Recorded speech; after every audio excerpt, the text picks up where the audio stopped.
നമസ്കാരം പ്രിയപ്പെട്ടവരെ, നമ്മുടെ കരുനാഗപ്പള്ളി പോലീസ് സ്റ്റേഷന് പുതിയ കെട്ടിടം വന്നതോടുകൂടി കരുനാഗപ്പള്ളി പോലീസ് സ്റ്റേഷൻ വേറെ ലെവലിലേക്കായിരിക്കുകയാണ്.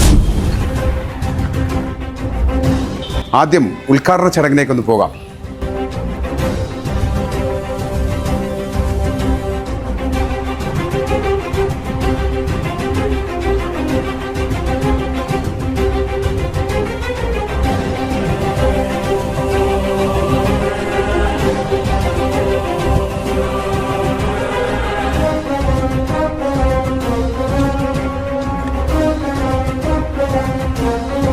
എല്ലാ അടിസ്ഥാന സൗകര്യങ്ങളും ഉൾപ്പെടുത്തിയ ഈ കെട്ടിടം 10,545 സ്ക്വയർ ഫീറ്റിലാണ് നിർമ്മിച്ചിരിക്കുന്നത്. 3,71,00,000 രൂപയാണ് ഇതിന്റെ നിർമ്മാണ ചെലവ്.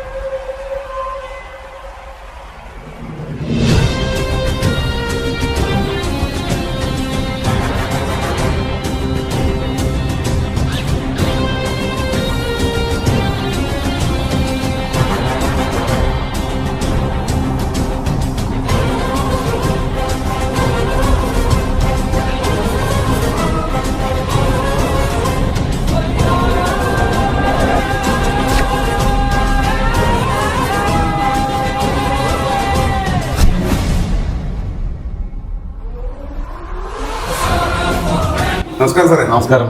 നമ്മുടെ പുതിയ പോലീസ് സ്റ്റേഷൻ കെട്ടിടത്തിന്റെ പ്രവർത്തനം ഇന്ന് ആരംഭിച്ചത്, കാരണം ഇന്നലെ കഴിഞ്ഞ് ഇന്ന് ആരംഭിച്ചത്.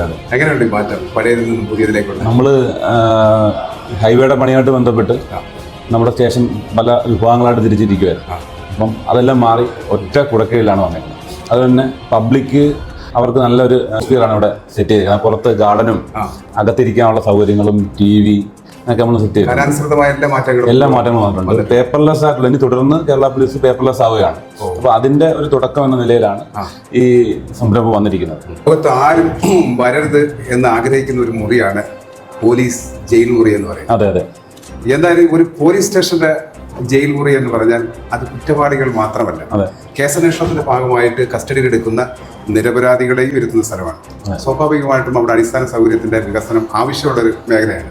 ഏറ്റവും മനോഹരമായിട്ടാണ് നമ്മുടെ ജയിൽ നിർമ്മിക്കപ്പെട്ടിരിക്കുന്നത്. ഒരു ചോദ്യം, ജയിലിന്റെ ഉദ്ഘാടനം കഴിഞ്ഞു? ജയിലിൽ നിലവിൽ ആരും വന്നിട്ടില്ല, വരാതിരിക്കട്ടെ എന്ന് പ്രാർത്ഥിക്കുന്നു. തീർച്ചയായിട്ടും നമ്മുടെ നാടിന്റെ സമാധാനത്തിന് വേണ്ടി തുറക്കപ്പെട്ട ഇതിൽ ആരും വരാതെ എന്നും ഉപയോഗശൂന്യമായി കിടക്കുന്ന ഒരു ജയിലായി മാറട്ടെ എന്ന് പ്രാർത്ഥിക്കുകയാണ്. കരുനാഗപ്പള്ളി ടൗണിന്റെ പൊതു ഇടങ്ങളിൽ വികസനത്തിന്റെ ഓരോ കെട്ടിട സമുച്ചയങ്ങളും ഉയരുമ്പോൾ കരുനാഗപ്പള്ളി കടപ്പെട്ടിരിക്കുന്ന ഒരൊറ്റ വ്യക്തിയോടാണ്. അത് മറ്റാരുമല്ല, CS സുബ്രഹ്മണ്യം പോറ്റിയോട്. CS സുബ്രഹ്മണ്യം പോറ്റിയുടെ ഓർമ്മകളും സംഭാവനകളും മരിക്കുന്നില്ല.